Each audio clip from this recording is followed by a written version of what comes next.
tema sinergisitas KPU Kalbar dan KPID Kalbar terkait dengan tahapan pilkada, pemberitaan, penyiaran, dan iklan kampanye untuk pilkada yang berkualitas. Nah, sahabat penyiaran yang saya hormati, yang saya cintai, kita tahu sendiri bahwa demokrasi itu merupakan fondasi yang kuat ya, fondasi kuat di negara kita, dan sebagai bagian dari masyarakat kita memiliki peran untuk memastikan bahwa demokrasi yang dilaksanakan di negara kita itu berlangsung dengan baik. Nah, saya senang dalam kesempatan ini kita mengundang salah satu dari penyelenggara pesta demokrasi, karena kita tahu KPU, Komisi Penyiaran Umum, Komisi Pemilihan Umum itu memiliki peran yang vital sekali dalam pelaksanaan penyelenggaraan pemilu. Tapi dalam hal ini kita membahas juga tentang sinergisitas, bagaimana untuk mengkombinasikan atau menggabungkan kekuatan menjadi lebih kuat dari sebelumnya. Makanya kita buat kegiatan ada sinergisitas antara KPU dan KPID. Pada kesempatan ini kita membuka ruang diskusi terkait proses penyelenggaraan pilkada, termasuk di penyiarannya, pemberitaan, penyiaran dan iklan kampanye untuk pilkada yang berkualitas. Telah hadir bersama kita Ketua KPU Kalimantan Barat. Selamat siang, Bang. Selamat siang, Assalamualaikum. Adil Dalino Bacuramin Kak Saruga Basangat Kak Jubata. Harus. Bagaimana kabarnya? Baik. Wah, ini senang sekali. Ini salah satu tokoh penting dan sentral dalam pelaksanaan pesta demokrasi khususnya di Kalbar. Gimana kegiatannya, Bang Bro? Saya panggil Bang Bro ya. Siap. Bang Bro Budi gimana? Lancar jaya. Lancar jaya. Kita tahu di sela-sela kesibukannya beliau sangat fokus untuk melaksanakan pesta demokrasi ini, dan beliau merupakan ketua dari Komisi Pemilihan Umum di Kalbar. Pastinya mempunyai jadwal kegiatan yang padat. Terima kasih ya Bang Budi ya, sudah bisa berkenan hadir di podcast KPID Kalbar. Iya. Walaupun sebelumnya memang beliau adalah orang KPID sendiri ya. Iya, udah seperti kembali ke rumah lah. Nah ini, makanya kami senang mengundang beliau, karena pertama beliau juga orang KPID dan pastinya sangat paham bagaimana situasi penyiaran baik di Kalbar. Juga sekarang kita undang membahas tentang tahapan pelaksanaan pemilu kada. Bang Bro, tanpa lama-lama kita langsung diskusi ya. Apa kira-kira sejauh ini sampai di mana tahapan pilkada yang sudah berjalan? Masyarakat pastinya ingin tahu melalui penjelasan pemaparan Bang Bro dengan lugas ya. Bagaimana tahapannya, bagaimana prosesnya, baik yang sudah, sedang, dan yang akan kita laksanakan sampai sekarang, itu bagaimana Bang? Ya, makasih. Kita baru saja melewati pemilu ya. Pemilu itu lebih kurang 20 bulan lamanya, dari mulai tahapan pertama dimulai sampai hari pemungutan suara ya, Rabu 14 Februari 2024 ya. Malah belum selesai. Presiden terpilihnya belum dilantik. DPR atau legislatifnya juga belum dilantik. Nanti kan jalannya 1 Oktober dan 20 Oktober. Begitu dilantik presiden, dilantik DPR, termasuk yang di provinsi, kabupaten, kota, tuntaslah sudah seluruh tahapan pemilu. Namun belum berakhir, kita sudah harus ngurusin pilkada ini. Nah, kalau teorinya kan 10 bulan itu. Undang-undang 10-16, dari masa persiapan sampai ke masa pelaksanaan itu ada waktu 10 bulan. Tapi faktanya sejak diluncurkan oleh KPU RI tanggal 26 Januari, kita baru peluncuran pilkada itu di 1 Mei yang lalu. Jadi persis 7 bulan sebelum hari H, Rabu 27 November 2024 yang akan datang. Untuk saat ini kita sudah masuk ke tahap coklit, baru selesai dari tanggal 24 Juni kemarin sampai tanggal 24 Juli. Tahap coklitnya selesai. Sudah selesai berarti. Selesai, menandakan bahwa proses awal untuk penetapan daftar pemilih kita dimulai. Nanti masuk ke daftar pemilih sementara, berproses. Nanti di bulan September ya, 21 September baru kami menetapkan daftar pemilih tetap. Artinya dalam konteks ini baru persiapan di pemilih. Badan ad hoc juga sudah, PPK-nya sudah dibentuk di 174 kecamatan. Kemudian PPS-nya juga sudah di 2145 desa. Nah, karena usianya panjang ya, dikurang 6 bulan. Kalau KPPS kan 1 bulan, maka nanti menjelang hari H, 3 minggu sebelum hari H dilantik, 1 minggu setelah hari H dibubarkan. KPPS-nya itu nanti lebih kurang 10.500-an petugas KPPS. Dari badan penyelenggaranya sudah siap, pemilihnya running disiapkan, nah calonnya aja yang belum ini. Oke, sejauh ini apakah prosesnya berjalan sesuai dengan schedule, rundown, atau mungkin ada sedikit improvisasi? Jadi biar masyarakat juga tahu bahwa pasti ada perencanaan, ada realisasi, kurva S-nya apakah ideal gitu? Saya kira masih semuanya sesuai tahapan. Ada masa persiapan, justru sekarang ini kita masih dalam masa persiapan. Dari program anggaran, dari penyiapan peraturan-peraturan, sampai ke proses coklit ya, pendaftaran pemilih. Nah, masa tahapan dimulai dari masa pencalonan. Sebetulnya konteks pencalonan perseorangan juga sudah dimulai dari tanggal 5 Mei kemarin dan akan berakhir di 19 Agustus. Malah sebelum PKPU 8-nya keluar tentang pencalonan sudah dimulai. Tapi sekalbar yang 14 kabupaten kota baru atau hanya ada 1 kabupaten yang berpotensi ada calon perseorangan. Independen. Yaitu di Kabupaten Sambas. Provinsi nggak ada, 13 kabupaten kota lainnya nggak ada. Nanti kalau ternyata di Sambas itu sudah selesai, tanggal 19 Agustus sudah nyata memenuhi syarat atau tidak memenuhi syarat, baru proses pencalonan semuanya, baik yang melalui unsur parpol maupun non parpol, itu mendaftar bersama-sama di rentang 27 sampai 29 Agustus. Berarti sejauh ini pelaksanaan dengan perencanaannya masih ideal ya? Masih ideal. On schedule. Ya, baik. Bagaimana KPU melihat dalam proses pesta demokrasi ini, apa yang menjadi tantangan utama? Pertama itu, yang kedua bagaimana memastikan informasi yang transparan dan edukatif itu sampai kepada masyarakat sehingga masyarakat teredukasi, dan bukan cuma teredukasi ya, tapi mereka menjadi masyarakat yang partisipatif untuk mewujudkan pilkada yang berkualitas. Bagaimana tantangan terbesarnya dulu, Bang? Apa tantangannya? Tantangannya begini. Ini kan prinsip komunikasi. Menyampaikan informasi benar kepada halayak. Kalau konteks Kalbar kan pemilihnya hampir 4 juta jiwa. Kalau di pemilu itu 3956, ya kalau sekarang 3954, berkurang 2000. Walaupun DPT-nya belum ditetapkan ya. Ada lebih kurang pengurangan ya. 3,9 juta pemilih yang informasi apapun, baik yang terkait dengan tahapan, non tahapan, maupun informasi yang dibutuhkan publik terkait dengan track record pasangan calon. Nanti kalau calonnya sudah tersedia. Dalam konteks demokrasi, saya kira pers menjadi pilar keempat demokrasi setelah badan eksekutif, legislatif, dan yudikatif. Disitulah ruang informasi penting yang harus dijembatani oleh pers, termasuk di dalamnya tentu penyiaran, untuk mengatur berbagai lalu lintas informasi seputar pemilu, terakhir tentu seputar pilkada, untuk menyajikan informasi yang mendukung demokrasi yang kita cita-citakan. Bebas, jujur, adil, tidak hanya sekedar menjadi cita-cita, tapi dapat kita bumikan karena pers berperan untuk menjembatani mana informasi baik yang harus disampaikan, mana informasi yang saya kira tidak layak untuk hadir di ruang publik.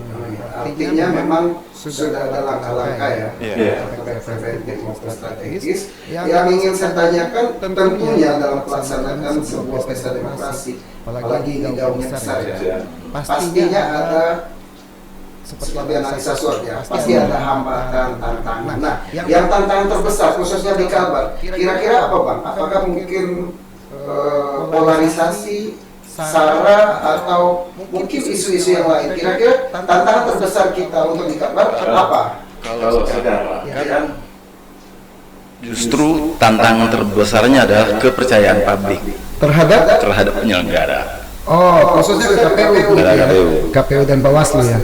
Kenapa itu menjadi tantangan terbesar? Tidak mudah untuk mengajak semua orang, apalagi organisasi sipil, untuk bertindak jujur, adil, bertanggung jawab, yang kemudian itu menjadi napas organisasi yang sampai ke level bawah. Saya boleh katakan saya jujur, berintegritas, termasuk dengan 4 komisioner lainnya. Itu harus ditularkan ke hierarkinya ya, sampai ke bawah. 5 komisioner di 14 kabupaten kota, 5 komisioner PPK di 174 kecamatan, hampir 100.000 nanti petugas di KPPS. Kalau kita tidak mampu mentransfer kejujuran personal kemudian menjadi kejujuran organisasi, maka kita tidak layak untuk mendapatkan kepercayaan publik. Saya saat ini bisa katakan kami berkomitmen untuk bertindak jujur, bebas, adil, berintegritas untuk melayani peserta pemilu dan pemilih. Tetapi yang jauh lebih penting, kami harus menunjukkan itu di tengah-tengah publik dalam bentuk pengawalan tahapan, giat-giat organisasi, tata kelola penggunaan keuangan negara, ya kan, memastikan tugas-tugas kami tidak ada yang bersikap tidak bertanggung jawab, misalnya pelanggaran kode etik dan lain-lain. Artinya tadi itu menjadi tantangan terbesar kan, berarti berarti kan pasti ada sinyalemen atau ada indikasi sedikit masyarakat meragukan seperti itu ya. Kalau terkait dengan pemilu 2024, ada beberapa, kalau kita bicara penegakan kejujuran itu kan selalu saja ada ruang untuk orang berbuat menyimpang. Kalau belajar dari pemilu 2024, dari 17.626 TPS itu ada pengulangan atau pemungutan suara di 17 TPS. Prosentasenya sangat kecil, perilaku menyimpang itu sangat kecil. Kemudian ada 2 PPK dari 174 PPK yang patut diduga secara administratif menyimpang, maladministratif, baik karena kelalaian personal disengaja ataupun tidak disengaja, tapi faktanya kan kemudian itu bermasalah di Mahkamah Konstitusi. Ada ruang penyelesaian, dibuka ruang penyelesaian baik di tingkat TPS, PPK, KPU Kabupaten, KPU Provinsi hingga ke Mahkamah Konstitusi. Kalau saya cek itu tidak sampai 2% TPS dari seluruh TPS di wilayah Kalimantan Barat. Oke, tapi tetap itu mempunyai nilai yang berpengaruh ya. Dan itu mungkin bisa menjadi masukan ya bagi KPU sejauh ini.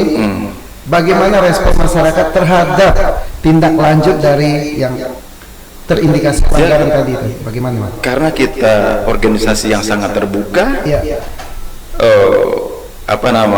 Peristiwa-peristiwa maladministratif itu kan juga didengar dan dilihat publik. Betul. Faktanya peristiwa-peristiwa itu kan bisa kita selesaikan. Nah, tentu kita berharap di hari H, ini kita bicara harapan, di hari H itu tidak ada pelanggaran apapun. Idealnya. Tapi kita kan tidak sedang bekerja dengan malaikat. semuanya manusia, punya rasa, punya potensi untuk melakukan pelanggaran. Tinggal prosentasenya. Memang prosentasenya kecil, tapi saya berharap kan prosentase kecil itu bukan ukuran. Pelanggaran sekecil dan sebesar apapun harus ada mekanisme bahwa itu kemudian ditindak sesuai dengan pengaturan. Di situ ruang kepercayaan publik kita dapatkan. Tidak ada pelanggaran apapun di lapangan yang tidak ditindak, dan memastikan proses one man one food one value itu yang menjadi inti dari demokrasi tidak terganggu, karena satu orang punya satu nilai, punya satu suara itu sama dan berlaku pada semua orang, pada semua tempat, di titik manapun pemungutan dan penghitungan suara itu dilakukan. Nah, saya sebagai salah satu bagian dari lapisan masyarakat ingin bertanya juga ya, di luar konteks yang tadi, bahwa bagaimana masyarakat mendapatkan garansi lah ya, waranti bahwa jaminan bahwa adanya perbaikan dari kinerja KPU sendiri terhadap terindikasinya pelanggaran itu, sehingga tingkat kepercayaan masyarakat dengan sendirinya akan terdongkrak. Satu itu. Yang kedua, untuk indikasi-indikasi pelanggaran yang terjadi di lapangan itu, apakah ada metode khusus dari KPU untuk langkah-langkah korektif dan preventifnya? Faktanya, siapapun yang melakukan pelanggaran administrasi pemilu, bahkan hukum, sepanjang pelaksanaan pemilu 2024 tidak kita libatkan kembali sebagai petugas badan ad hoc ya sekarang. Itu jaminan. Kita sudah arahkan kabupaten kota untuk, dan itu bisa dicek ya. Dan itu bisa dicek. Ya, sahabat penyiaran bisa melihat itu untuk tidak dilibatkan sebagai petugas ad hoc untuk pilkada 2024. Itu poin yang berharga satu ya. Selain itu satu. Kedua, tentu kita mengingatkan sekali lagi untuk bekerja dengan integritas tinggi, profesional sepanjang pilkada 2024.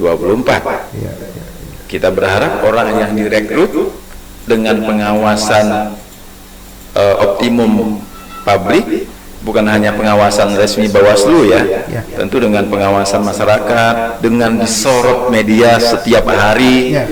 Saya terus terang, ada 1-2 titik saja ketika berjalan yang media bisa dapatkan, 1-2 atau petugas kami yang patut diduga misalnya melakukan pelanggaran-pelanggaran, silakan untuk diberitakan sebagai warning. Siapapun yang bertindak tidak jujur, siapapun yang tidak berintegritas tidak boleh hadir. Terbuka ya, transparan begitu ya. Siap. Nah, oke, sekarang kita bergeser. Tadi kita melihat KPU dari sisi penyelenggara, dari sisi masyarakat. Sekarang kita lihat secara objeknya, masyarakat sendiri dalam pandangan KPU sejauh ini ya, sampai dengan tahapan sekarang ini. Apakah ada perubahan paradigma khususnya di Kalbar sehingga lebih mengarah ke masyarakat yang partisipatif? Contohnya mungkin tidak terkontaminasi lagi dengan framing-framing tertentu, semakin cerdas. Nah, bagaimana kira-kira pandangan KPU terhadap perkembangan dari paradigma yang ada di masyarakat, khususnya di Kalbar? Pertama, tentu kita mengucapkan terima kasih yang luar biasa, baik unsur pemerintah maupun non pemerintah yang menyelamatkan pelaksanaan pemilu sepanjang tahun 2024. Faktanya tingkat partisipasi pemilih di pemilu kemarin itu lebih dari 82%. Artinya ada peningkatan dari sebelumnya. Ya, artinya masyarakat sangat antusias untuk ikut terlibat berpartisipasi dalam pemilu 2024. Karena itu dengan semangat yang sama kita mendorong, kita menghimbau kerjasama sekali lagi untuk menyelamatkan pilkada tahun 2024 di Rabu 27 November itu. Karena begini, anggaran yang digunakan untuk menyelenggarakan ini bukan anggaran yang kecil. Betul sekali. Kalau di pemilu se-Indonesia angkanya bisa sampai 71 triliun misalnya yang dianggarkan oleh pemerintah, dalam konteks pilkada sekalimantan Barat itu cukup besar, hampir 800 miliar anggaran yang digunakan untuk kebutuhan pilkada, di luar bantuan-bantuan yang diberikan kepada berbagai lembaga penunjang, TNI, Polri, Bawaslu, dan lain-lain. Karena angka yang digunakan untuk kebutuhan ini besar, maka menuntut keseriusan tidak hanya penyelenggara, tapi partai politik dan pemilih. Artinya ada kemajuan ya, baik dari pola pikir maupun dari partisipasi masyarakat terhadap pesta demokrasi ini ya. Nah, oke, baik, itu salah satu nilai positif ya, kemajuan dari kita, dan termasuk juga salah satu keberhasilan dari penyelenggara pemilu ya. Baik, sahabat penyiaran, kita break sebentar karena kita juga ingin mendengar iklan-iklan berikut. Nanti kita akan lanjutkan lagi. Salam demokrasi. Pemirsa di rumah, kali ini saya akan menjelaskan bagaimana cara memasangkan perangkat set-top box kepada TV analog dan juga perbedaan antara TV analog dengan TV digital setelah disambungkan dengan perangkat set-top box tersebut. Langkah pertama yang harus kita lakukan adalah menyalakan TV analog terlebih dahulu untuk mengetahui seperti apa hasil yang ditampilkan oleh TV analog. Ini adalah salah satu tampilan siaran pada stasiun TV swasta yang berpancar di daerah Surabaya. Dapat dilihat, hasilnya tidak jelas dan berbayang.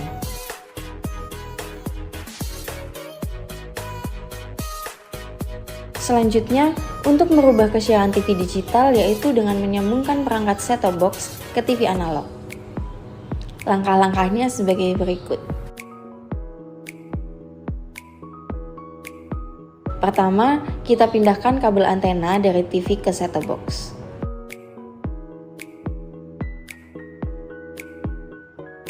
Lalu, langkah berikutnya, menyambungkan kabel HDMI dari TV ke set-top box.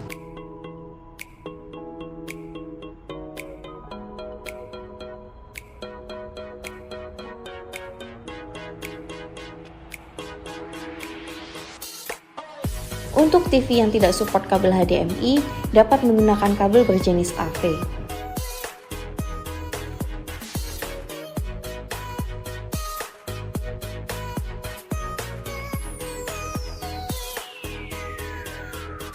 Lalu, kita nyalakan TV, kita pilih setting dan pilih menu HDMI. Untuk yang tidak support HDMI, dapat memilih menu AV. Lalu, set-top box akan terinstall. Setelah TV nyala, kita cari channel yang sama dengan yang tadi di awal. Dapat dilihat, ini adalah perbandingan antara TV analog dan TV digital setelah disambungkan dengan perangkat yang bernama set-top box. Hasilnya lebih jelas dan tidak berbayang lagi. Halo Sobat Digital, kenapa ya harus nonton siaran TV digital? Walaupun sama-sama menggunakan teknologi digital, siaran TV digital tidak sama loh dengan TV streaming yang melalui internet, TV kabel, dan TV satelit. Siaran TV digital adalah bukan TV streaming yang menggunakan kuota internet, bukan TV kabel yang membayar iuran setiap bulannya, dan bukan TV satelit yang menggunakan antena parabola. Siaran TV digital itu gratis loh. Masih menggunakan antena UHF biasa. Bila televisi di rumah kamu masih analog, pasangkan set-top box dengan teknologi DVB T2. Yuk beralih nonton siaran televisi digital. Bersih gambarnya, jernih suaranya, canggih teknologinya.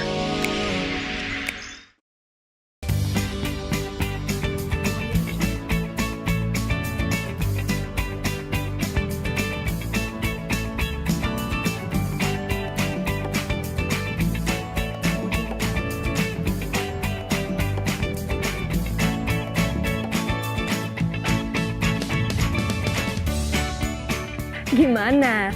Bersih dan jernih kan siarannya? Jangan khawatir, semua ini gratis. Tidak perlu beli kuota internet dan nggak perlu biaya berlangganan. Bagi kamu yang masih menggunakan TV analog, cukup dengan satu langkah mudah. Untuk televisi yang sudah siap digital, cukup scan ulang siaran TV kamu untuk menangkap siaran TV digital. Banyak pilihan programnya, bersih gambarnya, jernih suaranya, dan canggih teknologinya. Ayo, kita beralih ke siaran televisi digital.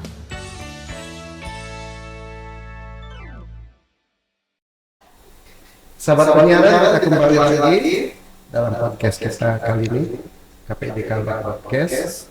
Kembali dengan narasumber kita, Ketua KPU Provinsi Kalimantan Barat, yang bermulia. Terima kasih ya, selalu semangat kita ya, walaupun dengan kepadatan jadwal kerja yang luar biasa ya. Nah, masih bisa tidur Pak. Masih bisa ya. Oke, sekarang kita sedikit bergeser Bang Bro. Kita tahu dalam tahapannya pesta demokrasi ini pasti perlu adanya media, betul ya? Kita tahu ada media cetak, media elektronik, TV dan radio, dalam hal ini penyiaran, juga media baru, media sosial, ya kan?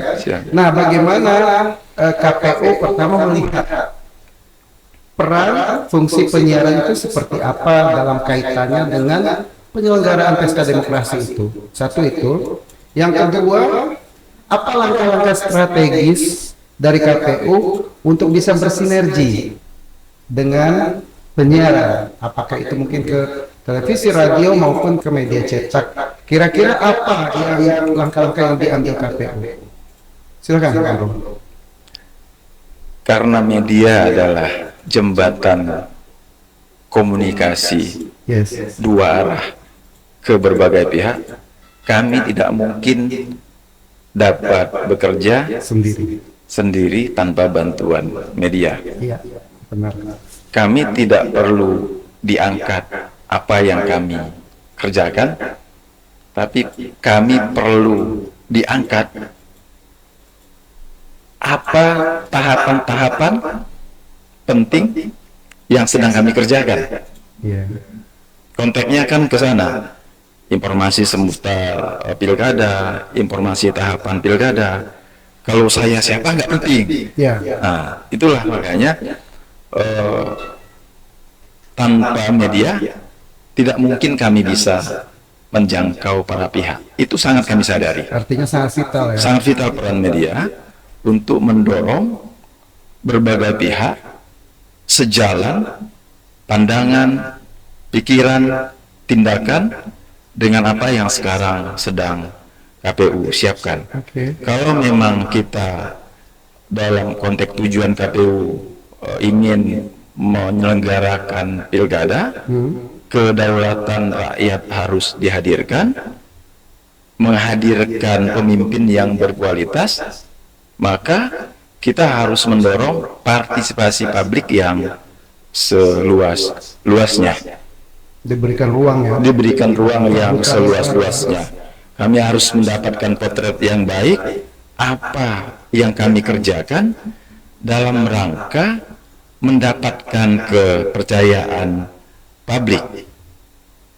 Setelah publik percaya dengan apa yang kami kerjakan, tentu kami berharap para pihak kemudian dapat mendukung kami.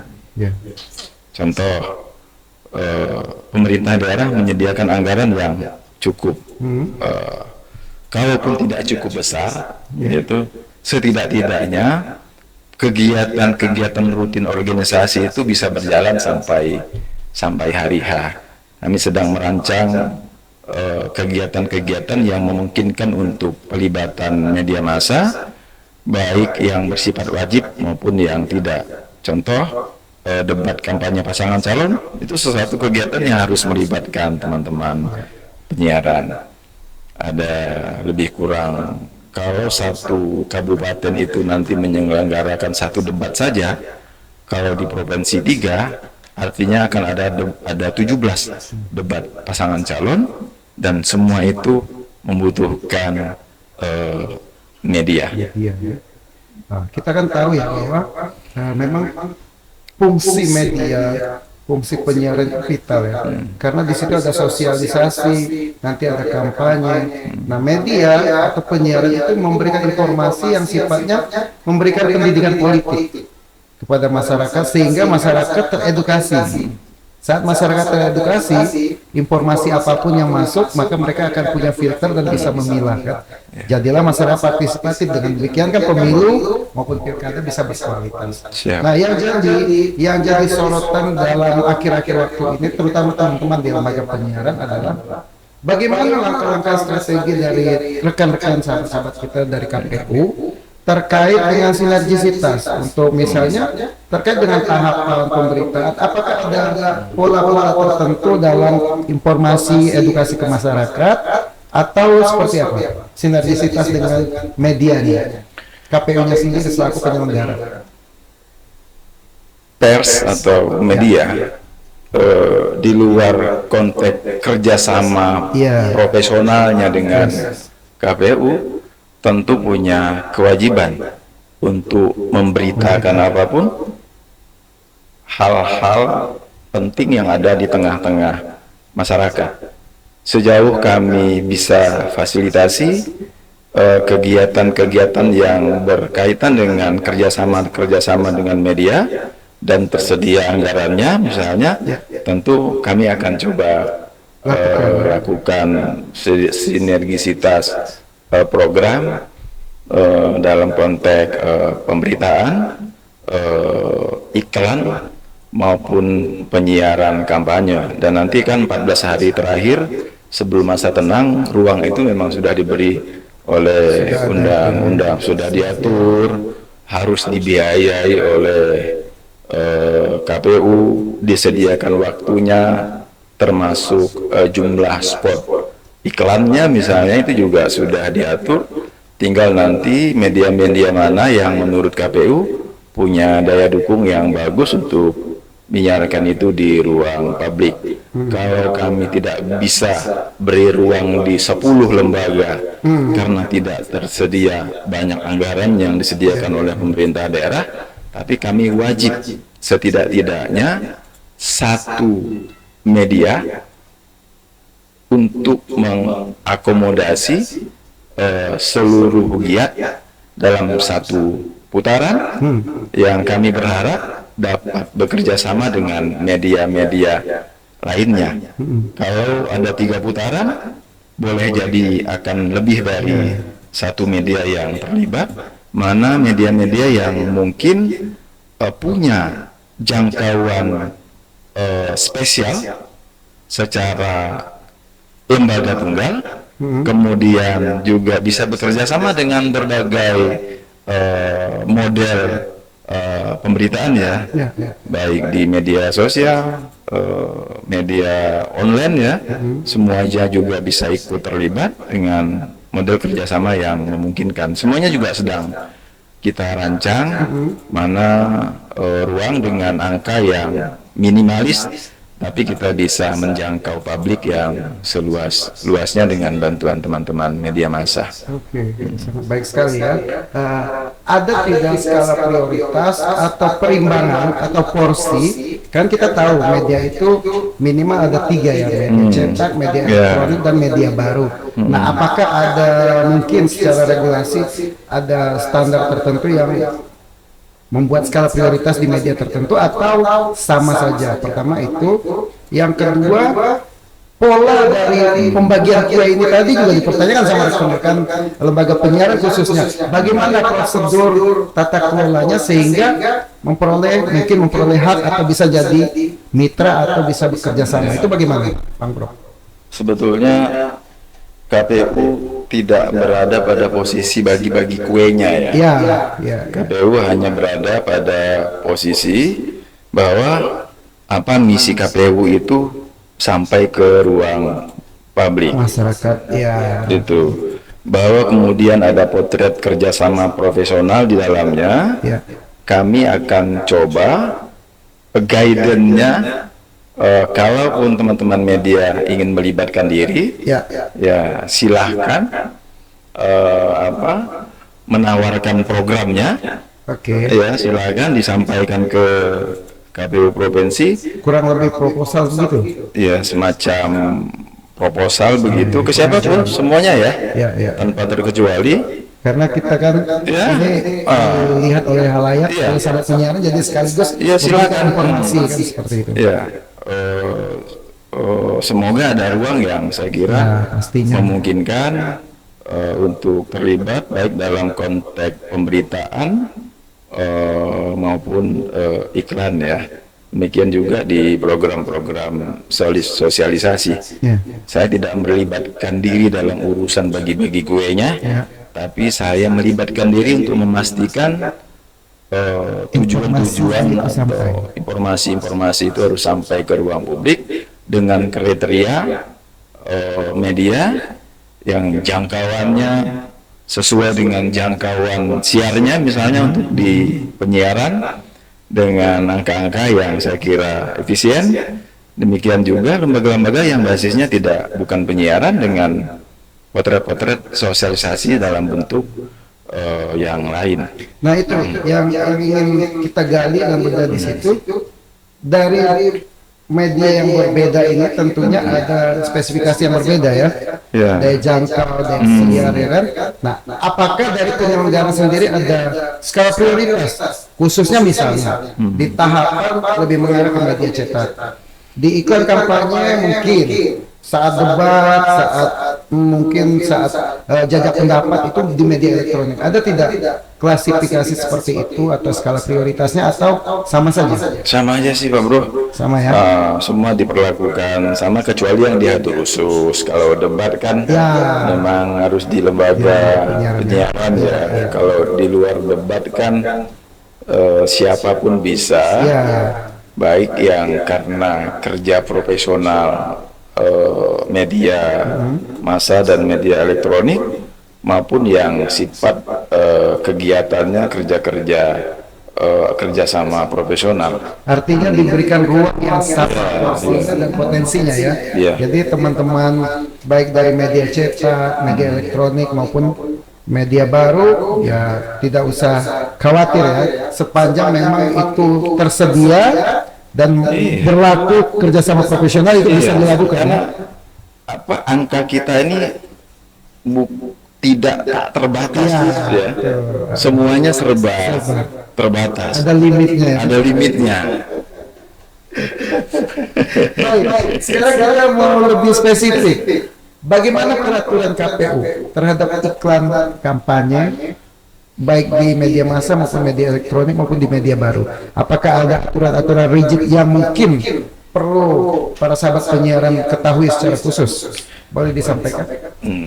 Inilah di KPU ini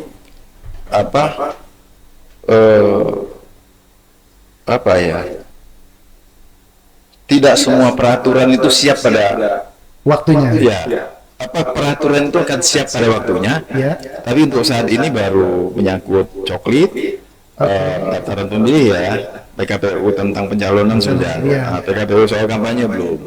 Tapi artinya belum ada aturan yang pengaturan yang rigid, tapi gambarannya karena kita pilkada terakhir di 2020 juga 2018 ya, juga menggunakan undang-undang yang sama, kemungkinan besar tidak berubah ya, spot-spot itu salah satunya. Itu poin utama yang teman-teman sahabat penyiaran khususnya teman-teman media penyiaran yang ingin tahu, apakah sudah ada update terbaru gitu? Belum. Saya ingat ya kita bicara pengalaman aja dulu ya. Di 2 pilkada terakhir nggak ada perubahan apapun ya. 30 detik di televisi, 60 detik di radio, maksimal 10 spot iklan di semua lembaga penyiaran. Itu prinsip pokok yang dalam beberapa pilkada terakhir itu nggak pernah berubah. Kalau tidak ada perubahan di pengaturan yang terakhir, ya saya kira ya seperti juga Pak Bro, tentunya pengaturannya. Kita kan masuk dalam gugus tugas ya, gugus tugas untuk pemilu dan pemilu kada berdasarkan surat keterangan surat keputusan bersama ya. Ada penyelenggara, ada KPU Bawaslu, ada KPI selaku regulator penyiaran dan Dewan Pers selaku regulator media cetak. Nah kalau kita lihat seperti yang tadi Bang Bro bilang, pengalaman pilkada sebelumnya, untuk salah satu langkah antisipasi ada kerjasama antara KPU, Bawaslu dan KPUD. Contoh materi iklan kampanye itu sudah ditentukan dan si pesertanya itu sebelum menampilkan koordinasi. Nah, apakah itu ada langkah-langkah seperti itu lagi di pilkada ini atau mungkin dengan metode yang baru itu bagaimana? Saya kira dengan fungsi antisipasi ya. Saya kira masih tetap dengan fungsi fasilitasi yang sama ya. Nanti KPU akan mengundang para pihak, mengundang KPI, mengundang Bawaslu dalam hal secara spesifik itu untuk iklan kampanye di media massa dan media elektronik. Sebelum waktunya nanti saya kira kita akan koordinasi kembali. Ya artinya masih ya? Masih, polanya masih. Tidak ada perubahan ya? Tidak ada perubahan. Oke. Sekarang kita lihat dalam tahapan ini pasti ada yang perlu kita cermati. Ini ada 3 ya. Hoax atau kabar palsu, hate speech, ujaran kebencian, isu sara yang membuat orang polarisasi, di framing. Nah kira-kira negara seperti ini langkahnya memang pengawasannya di Bawaslu ya, pengawasan pelanggaran pemilu atau pilkadanya sendiri. Tetapi dari KPU sendiri ada tidak langkah-langkah strategis untuk antisipasi 3 hal ini, hoax, hate speech sama sara? Karena itu dijadikan sebuah fenomena ya, tren ya. Ya bagi KPU untuk mengingatkan para pihak oke-oke saja. Tapi kalau bicara tanggung jawab formalnya itu ada di media massa. Teman-teman di media massa tentu dari era post-truth itu ya memahami betul bagaimana informasi disediakan oleh banyak pihak. Siapapun bisa menjadi penyedia informasi. Setidak-tidaknya media mainstream saya kira masih menjadi sumber informasi terpercaya bagi publik. Setidak-tidaknya teman-teman mainstream yang jelas terdaftar di Dewan Pers, terakreditasi, tidak menjadi bagian yang masuk dalam fenomena post-truth itu. Bagaimana sesuatu yang tidak benar bisa menjadi sebuah kebenaran, bagaimana sesuatu yang tidak nyata menjadi nyata karena lalu lintas dan cara memahami informasi yang luar biasa di era modern ini. Kan luar biasa kalau semua isinya hoax, fitnah, kemudian dianggap sebagai sebuah kebenaran. Nah itu saya kira yang mesti diantisipasi, terutama teman-teman yang basisnya media mainstream. Artinya perlu sinergisitas ya, kolaborasi bahwa itu tantangan kita semua ya. Tentu kami ingin informasi baik yang kami sampaikan A yang diterima oleh publik, Z yang kami sampaikan, Z yang diterima oleh publik, sepanjang kami adalah penyedia informasi yang kredibel. Oke, baik. Sekarang saya ingin bertanya satu hal, khususnya untuk di Kalbar, itu politik identitas seperti apa dalam pandangan penyelenggara? Apakah bisa hilang atau tetap ada? Kalau tetap ada, apakah itu jadi potensi permasalahan atau menjadi sumber kekuatan tertentu atau seperti apa untuk politik identitas? Karena terkait pasti ujung-ujungnya ke SARA, ya kan? Tapi juga sisi positifnya bagaimana memframing atau membuat dukungan pada pola-pola tertentu. Nah, kira-kira pandangan Bang Bro selaku ketua penyelenggara bagaimana politik identitas di Kalbar khususnya? Kalau kita bicara tujuan pemilu, itu menghasilkan integrasi nasional. Maka dalam konteks lokal, pilkada seharusnya menghasilkan integrasi lokal. Pengaturannya jelas, tidak boleh mempertentangkan SARA. Bahwa kemudian para pihak dengan kekuatan nuraninya memilih berdasarkan apa, sepanjang tidak mempertentangkan SARA, saya kira tidak ada masalah. Konteks terbesarnya kan harus sejalan dengan visi, misi, dan program pasangan calon. Ada 3,9 juta pemilih, ada beragam cara berpikir manusia untuk menentukan pilihan, termasuk memilih saudara kandungnya, misalnya. Dan itu semuanya sah dalam demokrasi, tidak ada masalah. Yang jadi masalah ketika kita memilih siapapun berdasarkan apapun, kemudian menohok pihak lain yang tidak sejalan dengan pikiran kita. Baik, ini menarik sekali. Tetap stay di channel ini karena kita akan iklan sejenak. Nanti kita akan lanjutkan. Ya.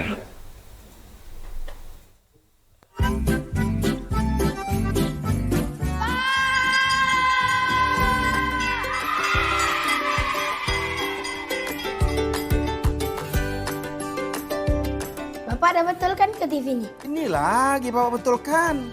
Sekarang kan dah siaran TV digital, makanya Bapak beli set-top box. Kan bersih gambarnya, jernih suaranya. Apa ceweknya itu ya Pak ya? Laki-lakinya itu garang benar. Apa yang ditonton dua beranak nih? Kita nonton sama-sama, Mak. Dah, Bapak nih ya, siaran ini tak bagus. Dah, sekarang kita ganti dengan siaran yang sehat dan bermanfaat ya.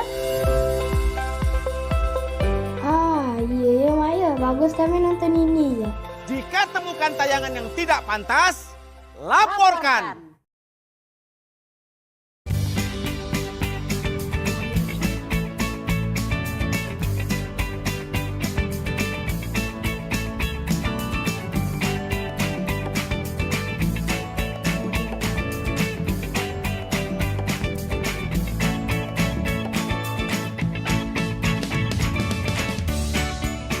Gimana?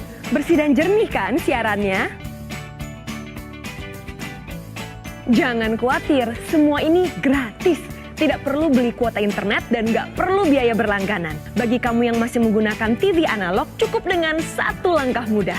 Untuk televisi yang sudah siap digital, cukup scan ulang siaran TV kamu untuk menangkap siaran TV digital. Banyak pilihan programnya, bersih gambarnya, jernih suaranya, dan canggih teknologinya. Ayo, kita beralih ke siaran televisi digital.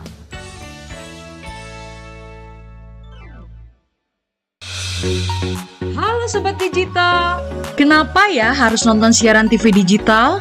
Walaupun sama-sama menggunakan teknologi digital, siaran TV digital tidak sama loh dengan TV streaming yang melalui internet, TV kabel, dan TV satelit.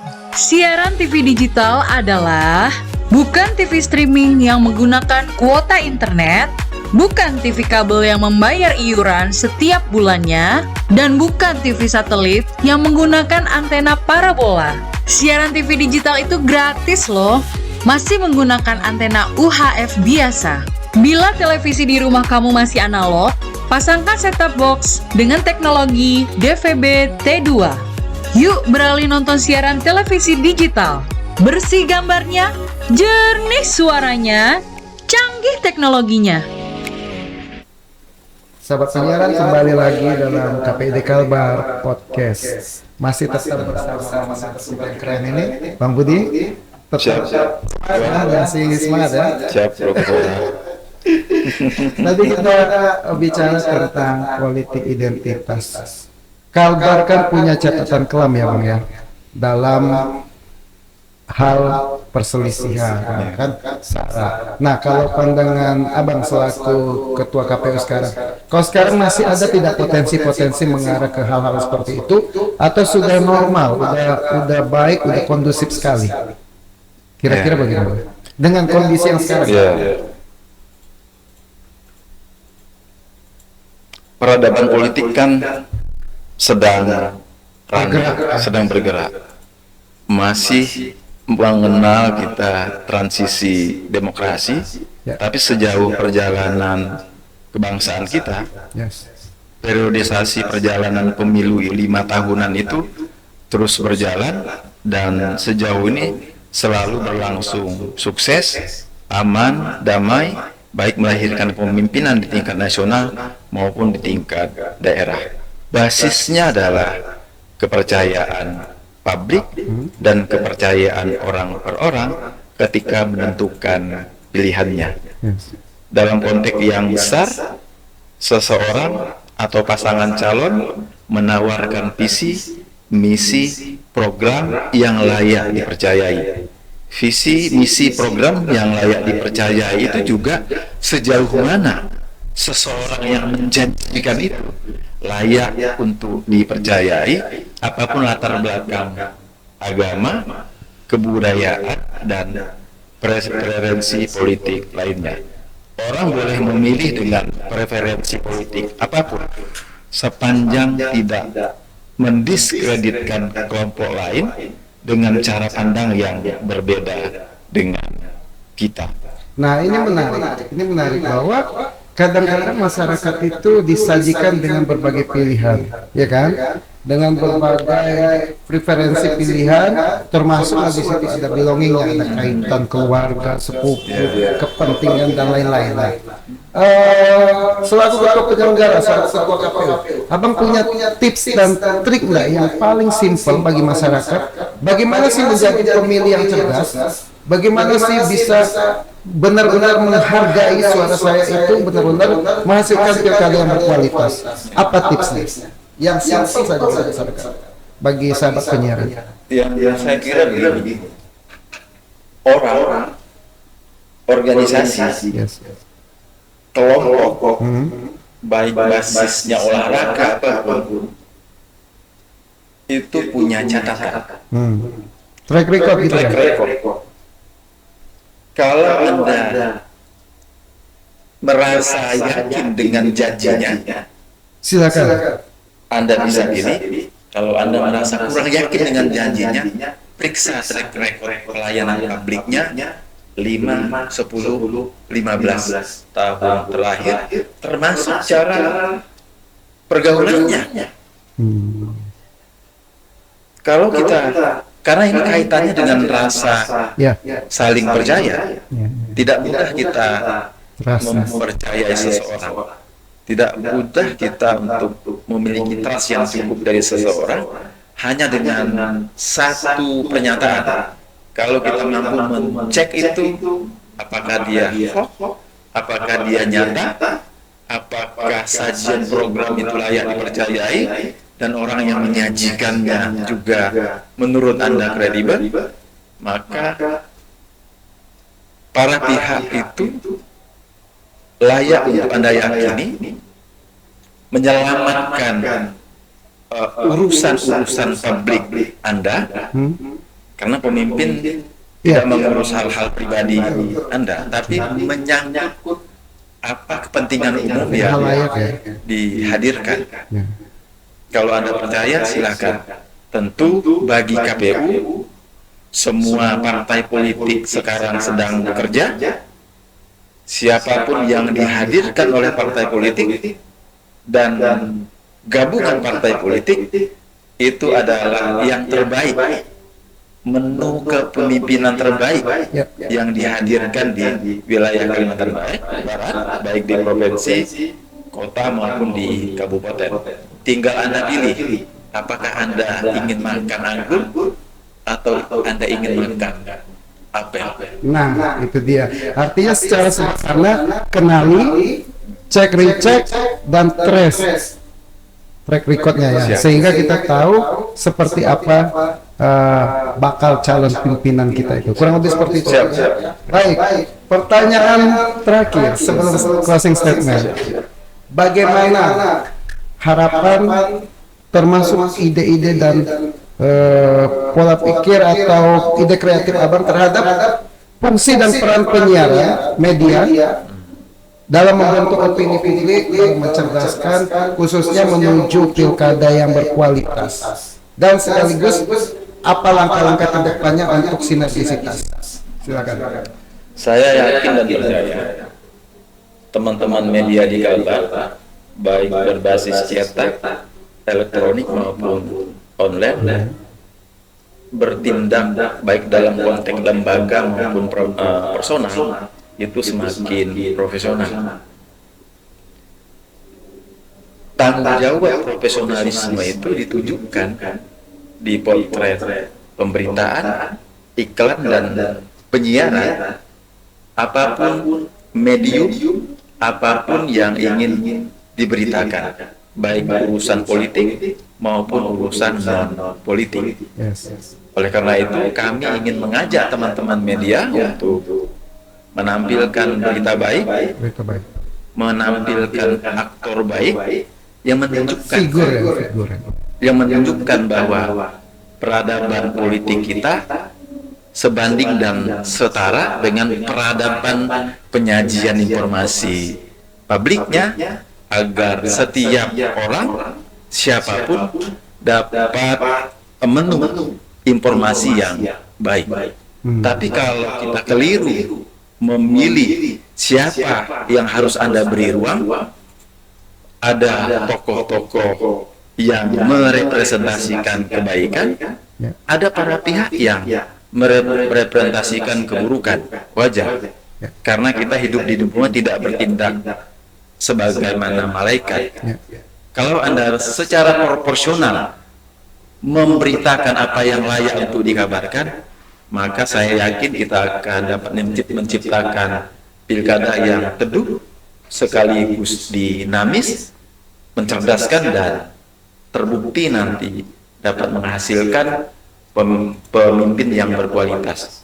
Karena kita mampu menyajikan informasi yang mencerdaskan pemilih, menyajikan informasi yang membuat penyelenggara kemudian mawas diri, yang memungkinkan pemerintah daerah dan jajarannya, yang memungkinkan kepolisian dan jajarannya, TNI dan jajarannya bertindak dan memfasilitasi dengan tanggung jawab negara yang melekat padanya untuk bertindak dengan netral. Baik. Untuk langkah-langkah sinergisitas bagaimana ke depannya?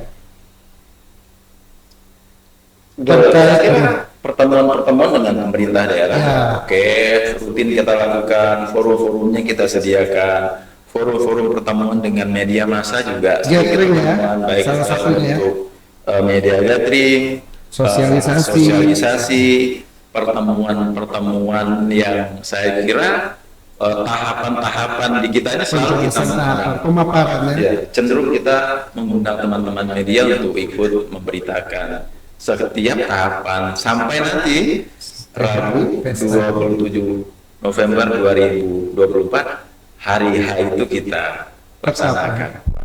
Terima kasih Bang Bro. Nah, untuk sesi terakhir ini saya ingin Bang Bro memberikan closing statement terkait dengan semua yang sudah kita bicarakan. Silakan.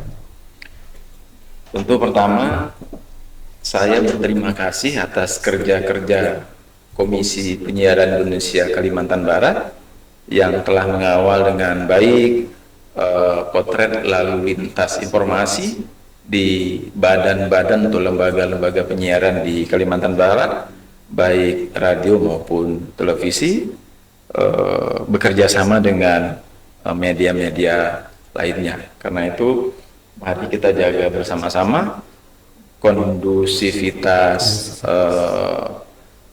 situasi baik dalam konteks sosial politik, suasana Kamtibmas, dan suasana dinamis menuju beberapa bulan ke depan pilkada. Oleh karena itu kami berterima kasih kepada KPI. Salam sahabat penyiaran, salam literasi untuk kabar yang jauh lebih baik. Terima kasih kepada Ketua KPU Bang Bro Budi ST yang sudah menjadi narasumber yang memberikan wawasan berharga pada hari ini bagi kita dan bagi sahabat-sahabat penyiaran yang mengikuti podcast KPID Kalbar ini. Sebelum kita akhiri acara ini, mari kita ingat bahwa tanggung jawab untuk menjaga kesehatan demokrasi tidak hanya pada pundak para pemimpin, tetapi juga merupakan tanggung jawab kita bersama. Makanya kita selalu melakukan sinergisitas, kolaborasi, dan seluruh mitra komponen bangsa ini harus bersatu padu. Semoga diskusi kita hari ini bisa memberikan pencerahan dan memotivasi kita untuk menjadi masyarakat yang cerdas dan partisipatif untuk mewujudkan pilkada yang berkualitas. Saya Deddy Malik sebagai host dalam podcast KPD Kalbar ini bersama kru yang bertugas pamit undur diri dari hadapan sahabat penyiaran. Sampai jumpa di lain waktu. Salam sahabat penyiaran, salam literasi. Pemirsa di rumah, kali ini saya akan jelaskan bagaimana cara memasangkan perangkat set-top box pada TV analog dan juga perbedaan antara TV analog dengan TV digital setelah disambungkan dengan perangkat set-top box tersebut. Langkah pertama yang harus kita lakukan adalah menyalakan TV analog terlebih dahulu untuk mengetahui seperti apa hasil yang ditampilkan oleh TV analog. Ini adalah salah satu tampilan siaran pada stasiun TV swasta yang berpancar di daerah Surabaya. Dapat dilihat, hasilnya tidak jelas dan berbayang.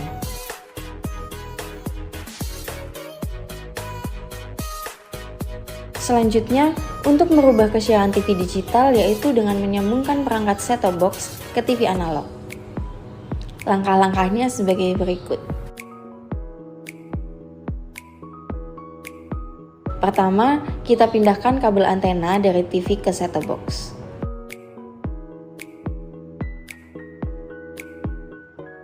Lalu, langkah berikutnya, menyambungkan kabel HDMI dari TV ke set-top box.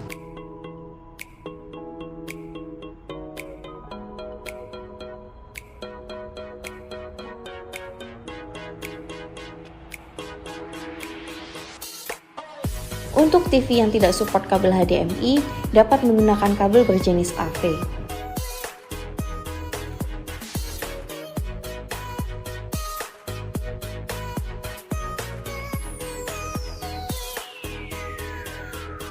Lalu, kita nyalakan TV, kita pilih setting dan pilih menu HDMI.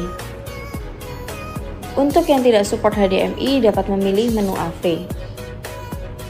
Lalu, set-top box akan terinstall. Setelah TV nyala, kita cari channel yang sama dengan yang tadi di awal. Dapat dilihat, ini adalah perbandingan antara TV analog dan TV digital setelah disambungkan dengan perangkat yang bernama set-top box. Hasilnya lebih jelas dan tidak berbayang lagi.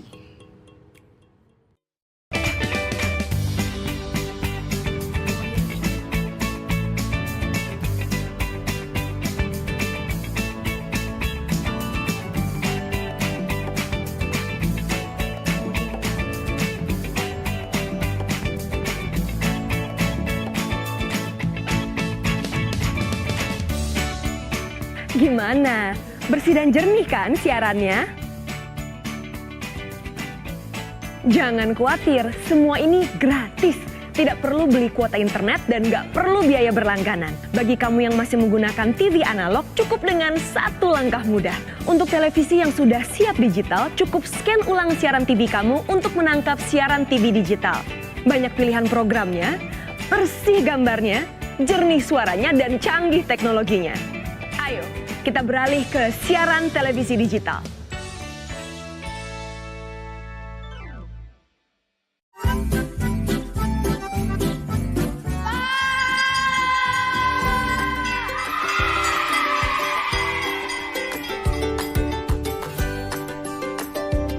Bapak udah betulkan ke TV-nya? Ini lagi Bapak betulkan. Sekarang kan dah siaran TV digital. Makanya Bapak beli set-top box. Ah, kan? Bersih gambarnya, jernih suaranya. Apa ceweknya itu ya Pak ya? Laki-lakinya itu garang benar. Apa yang ditonton dua beranak nih? Ah, kita nonton sama-sama, Mak. Dah, Bapak nih ya, siaran ini tak bagus.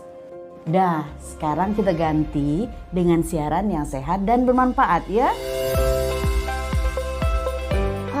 Iya Maya, bagus kami nonton ini ya. Jika temukan tayangan yang tidak pantas, laporkan.